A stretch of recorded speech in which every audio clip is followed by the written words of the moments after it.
প্রতিদিনের মতো কৃষক ভাই সে তার বাড়ি যাবে, সেখানে সে একটা জায়গায় আটকা পড়ে। আজকে সে ভাবতেছে যে কিভাবে বাড়ি যাবে, কারণ রাত্রের দিকে অনেক বড় বন্যা হবে। সেই কারণে সে তাড়াতাড়ি বাঁচতে চায়।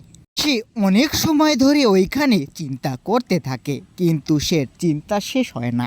তারপর সেই নিজেই বলে উঠল সে কি করবে। আজকে কিন্তু বড় বন্যা আসবে, তাই আমাকে তাড়াতাড়ি বাড়ি যেতে হয়। কিন্তু এই জায়গাটা আমি একটা কাজে ফেসে গেছি।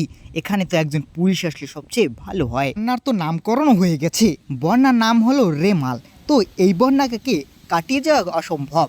তো বড় বন্যা, তাই আমাকে তাড়াতাড়ি বাসায় যেতে হবে, না হলে এই বন্যা আটকা পড়ে গেলে আমি আর বাঁচতে পারবো না। যে হঠাৎ করে কৃষক ভাই পিছে তাকিয়ে দেখলো একটা বড় হাবিলদার পুলিশ আসতেছে।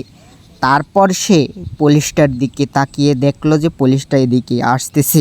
তারপর যা হয় সেটা আশায় কৃষক ভাই কিছুটা অশান্তি অনুভব করে, কারণ সে একটা বিপদে আছে। সেই বিপদটা পুলিশটাই ঠিক করে দিতে পারে। কি রে, তুই এখানে কি করিস? তোকে তো এখানে থাকার কথা না। এখানে তো যারা থাকে তারা কোনো না কোনো একটা বিপদে পড়ে থাকে। তুই কি পড়েছিস রে? তুই এখানে একা একা বসে আছিস, কিন্তু বড় বন্যা আসতেছে রে। তুই তাড়াতাড়ি বাসায় যা।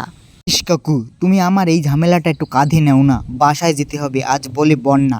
আমাকে একটু সাহায্য করো। এইখানে থাকলে আমাকে বন্যায় আটকাতে হবে, আর এখানে তো কেউ থাকবে না শেষে। আর আমার ঝামেলাটা তুমি সেরে দাও, আমি বাসায় যাই। ইস কাকু, তুমি আমাকে এইটুকু হেল্প করো।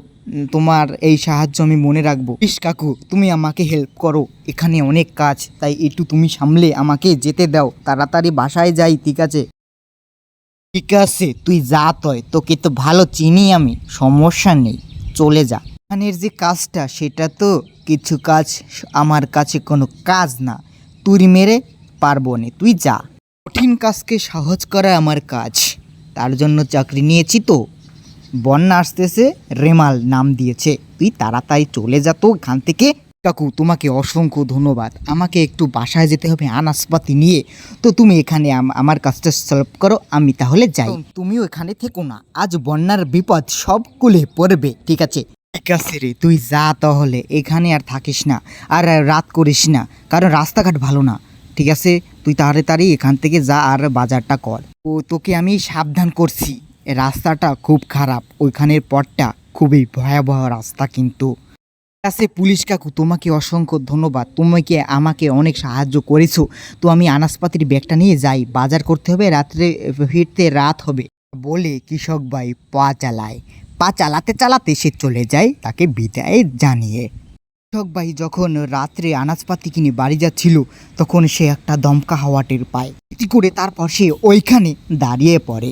সে দাঁড়িয়ে তাকিয়ে থাকে সামনের দিক। তাকিয়ে থাকার পর সে দেখতে পায় উপর থেকে একটা আস্তে করে ডাইনি নেমে আসছে। ডাইনিটার হাতে ছিল বড় একটা তরোয়াল। সে ভয় পেয়ে যায় এবং কথা মুখ থেকে বের হয় না। নিও কিছু তাকে বলে না। ডাইনিটা হঠাৎ তার সামনে এসে একটু দাঁড়িয়ে পড়ে এবং শূন্যে ভাসতে থাকে। তারপর হঠাৎই করে তার সামনে এসে বুকে ছুরিটা টস করে একেবারে ভরে দেয়। সে টেরও পায় না। তারপর সে ওইখানেই মারা যায়। ডাইনিটা তার মরা দেহটা একেবারে শূন্যে ভাসিয়ে নিয়ে যায়। সেটা দেখার মতো একটা দৃশ্য। শূন্যে ভাসিয়ে কৃষক ভাইকে একবারে উড়িয়ে নিয়ে চলে যায়। তারপর এই জায়গাটা একেবারে ফাঁকা পড়ে থাকে। তো ভিডিওটা কীরকম হয়েছে ভালো লাগলে কমেন্টে জানান।